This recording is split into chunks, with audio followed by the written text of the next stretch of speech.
Hi, I'm Caleb Giddings from Gun Nuts Media, and today's video we're going to be talking about a subject that used to be near and dear to my heart, but isn't something I've really talked about in a long time, and that is pocket pistols.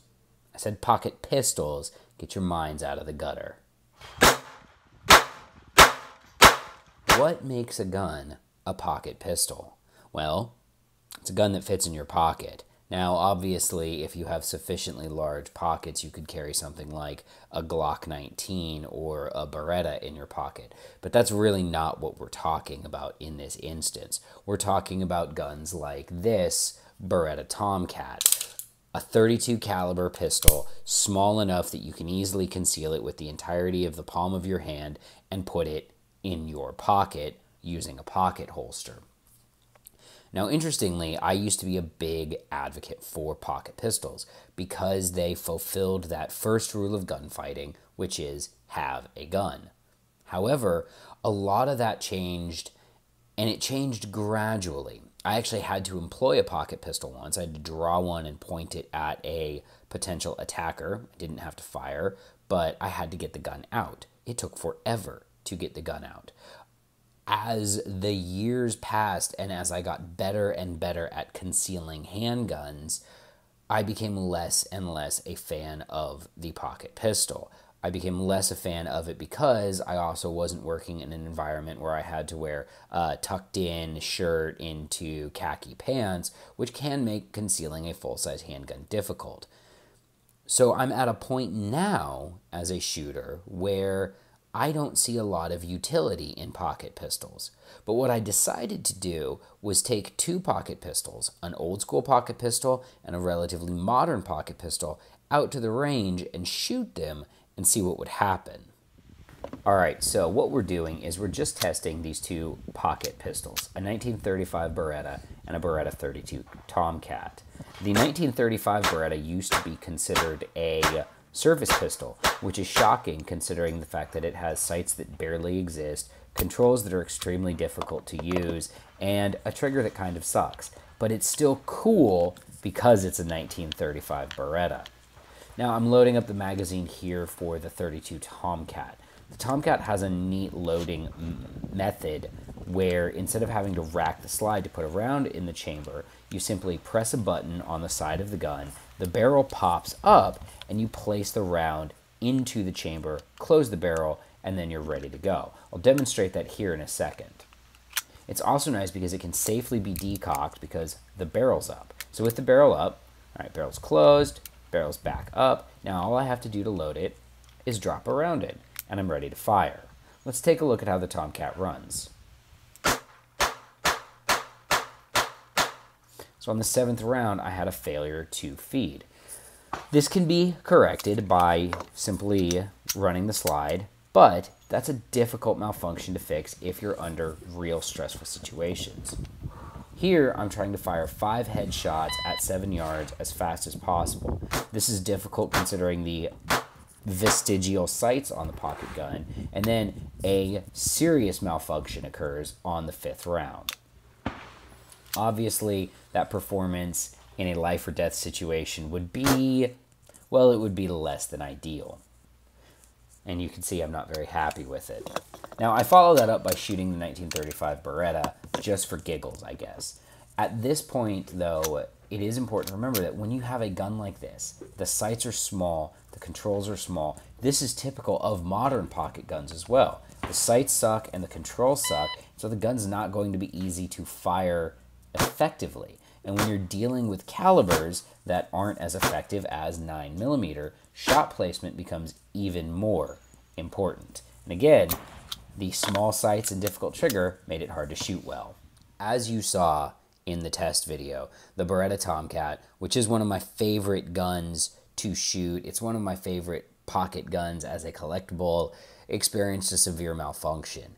That's not ideal, obviously, in a defensive handgun, considering I fired 25 rounds through that gun that day, and it had a malfunction with regular FMJ ammo. That's not what you want in your defensive gun. That being said, that doesn't mean that pocket pistols have zero utility. All right, there is a place for the pocket gun. Now, there is a debate that we will discuss on whether or not you should carry a pocket semi-automatic or a pocket-sized revolver, and I'll get to that in a minute. However, what I want to talk about with pocket pistols, with guns like this 32 caliber Beretta or guns like a Ruger LCP, is where they fit into the spectrum of concealed carry. And for me, and the way I recommend them is I recommend these guns if you are in a situation where it is absolutely, completely impractical for you to carry a reasonably sized, reasonably powerful handgun.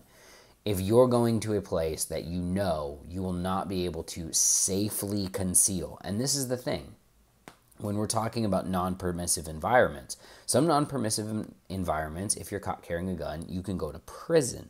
Some non-permissive environments, if you're caught carrying a gun, you'll be asked to leave.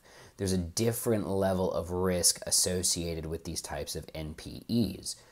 You need to decide what level of risk is acceptable to you. But let's say you're going to an NPE that has a high level of risk that is in your acceptability range, but you still want to be armed with a firearm for some reason.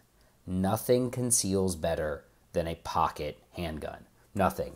This Beretta 32 that you just saw me fire conceals very, very well in a pocket holster. You put this in a pocket holster and it looks like a phone in your pocket. It looks like a wallet. It looks like any of the things that normal people carry around in their pockets day in and day out, and you don't have to worry about people seeing a strange square shape in your pockets and thinking he has a gun, all right? You just don't. And that for me is the greatest possible utility that you get from pocket guns. That's where they make sense, is that it does allow you to carry a gun, albeit not a super reliable or super powerful gun, but it is a gun. It counts. It is better than a sharp stick in the eye. Now we can have a whole discussion here about whether or not in that situation you'd be better suited with pepper spray, with good hands-on skills and stuff like that, but that's not this conversation. This conversation is specifically about, is there a utility for pocket guns? And I believe that the answer is yes, but it's limited. It's very small. And now the other part of that equation is, which would I rather have? A pocket semi-automatic like the Beretta Tomcat or the Ruger LCP, or a pocket revolver?